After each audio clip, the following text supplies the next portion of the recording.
할렐루야, 심진호 목사입니다.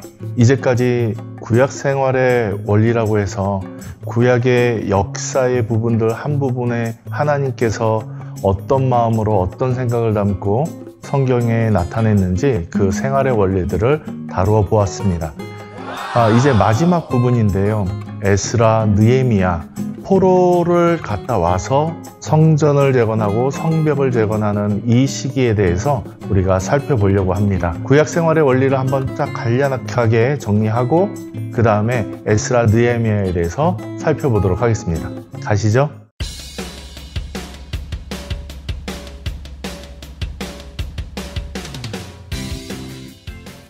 구약 성경의 생활 원리라고 해서 우리 각 시대마다 하나님께서 어떤 주제로 또 어떤 생활의 원리를 다루고 있는지 우리가 살펴보았습니다.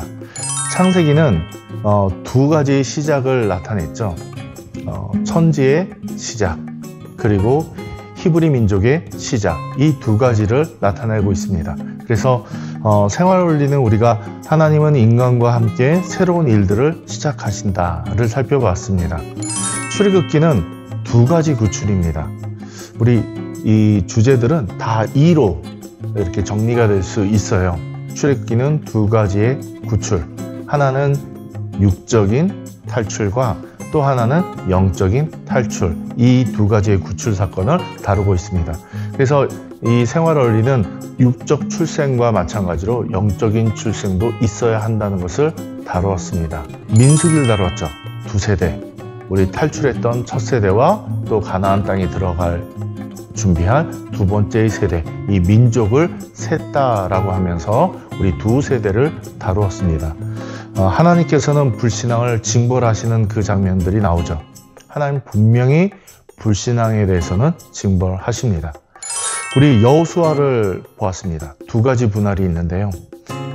하나님은 하나님의 방법대로 해야지만 된다는 것을 이 시대에 나타내주고 있습니다. 우리 사사기를 봤는데요. 유독 여기만 7번의 죄의 반복, 7번의 주기를 다루었습니다. 2로 정리되다가 우리 사사기만 우리 7번 죄의 반복이라고 정리했죠. 과거를 무시하는 자는 죄를 반복할 수밖에 없다.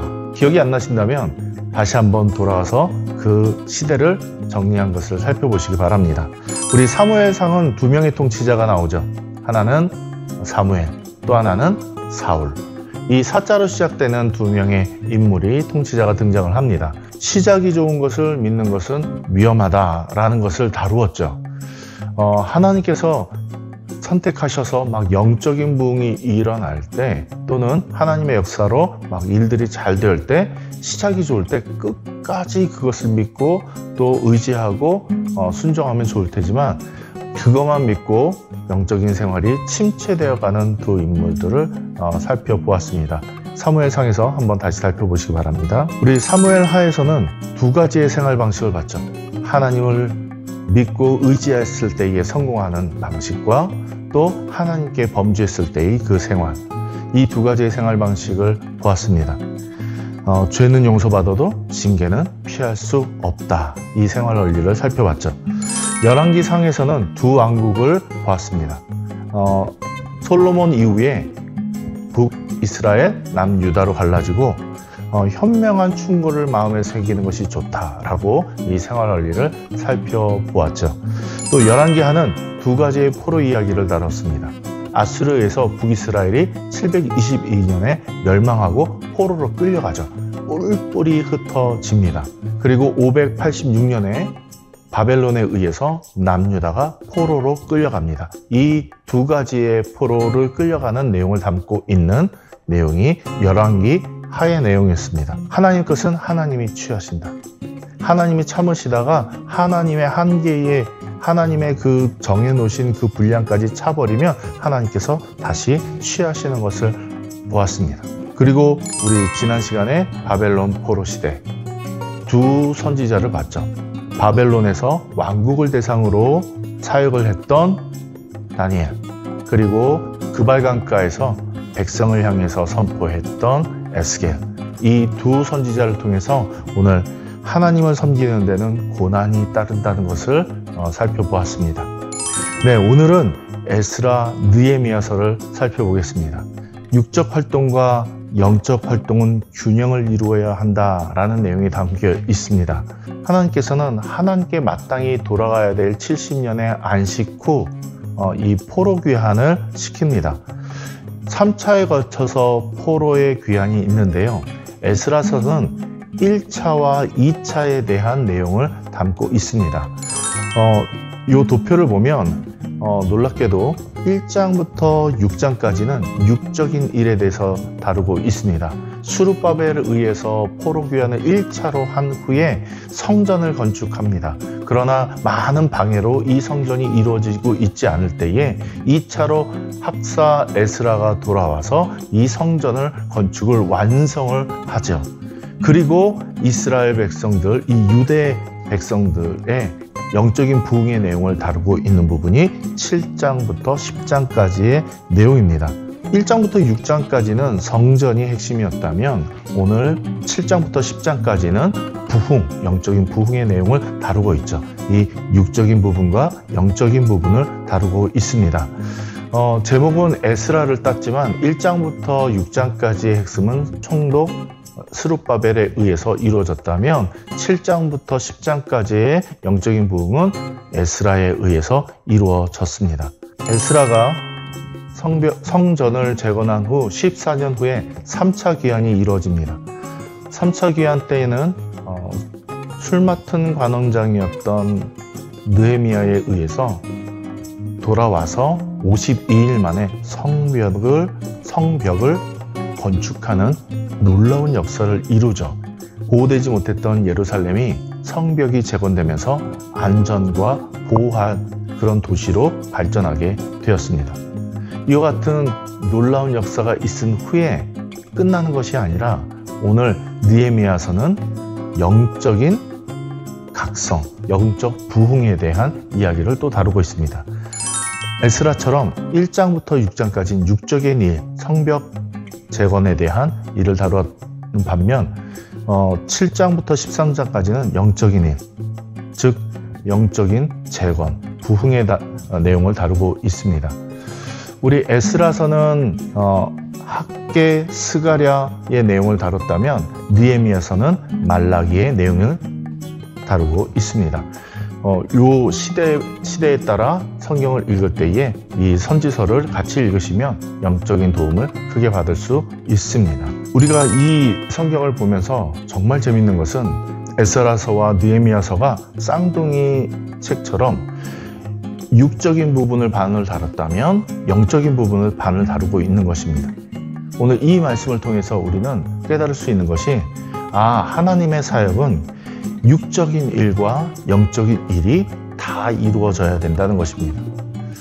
제가 금일도라는 섬으로 내려와서 정말 서울에서 사역하다가 이 땅의 제일 끝 완도라는 곳에서 또 배 타고 들어오는 이 금일도라는 곳 제일 끝이라는 곳에 왔어요.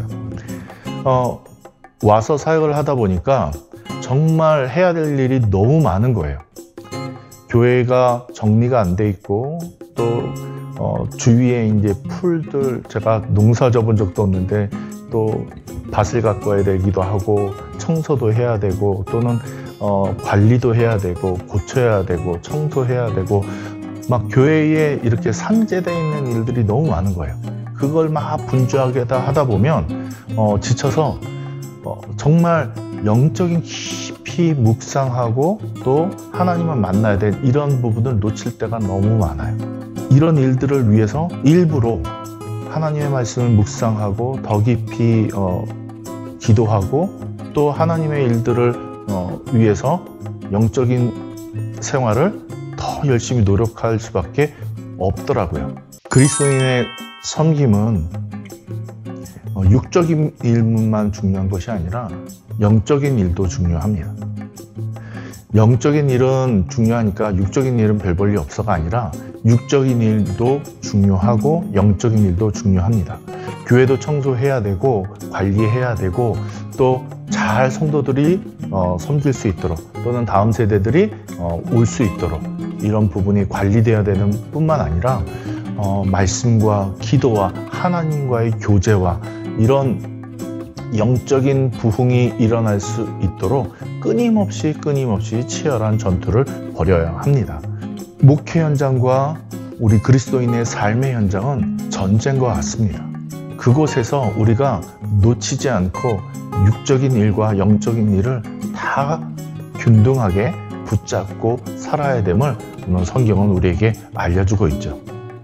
오늘 항상 두 가지로 우리에게 길이 나눠져 있습니다. 하나님을 따를 것이냐, 세상을 따를 것이냐. 하나님과 함께 갈 것이냐, 세상과 함께 갈 것이냐. 오늘 이 육적인과 영적인 일, 이런 밸런스를 통해서 에스라가 그랬듯 느헤미야가 그랬듯 오늘 우리의 삶의 영역에서 정말 하나님을 따르고 하나님을 섬기는 일에 정말 최고인 성도가 되길 축복합니다. 여러분은 어디에 더 많은 관심이 있습니까? 교회를 관리하고 교회 사람들을 모으는 프로그램, 행사, 도움, 아니면 기도하고 말씀을 보는 일에, 섬기는 일에, 다음 세대를 가르치는 일에 어느 곳에 더 관심이 있습니까? 어느 것이 더 중요한가 아니라 얼마만큼 그것이 잘 균형 잡혀서 가느냐가 더 중요한 것 같습니다. 혼란한 시대에 자기가 원하는 대로 살아가는 신앙생활이 아니라 하나님께서 우리에게 말씀하신 이 영적인 원리들을 잘 깨달아 신앙에 승리하는 우리가 되었으면 좋겠습니다.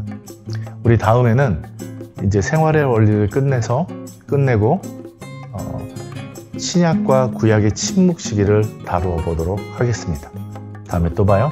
샬롬.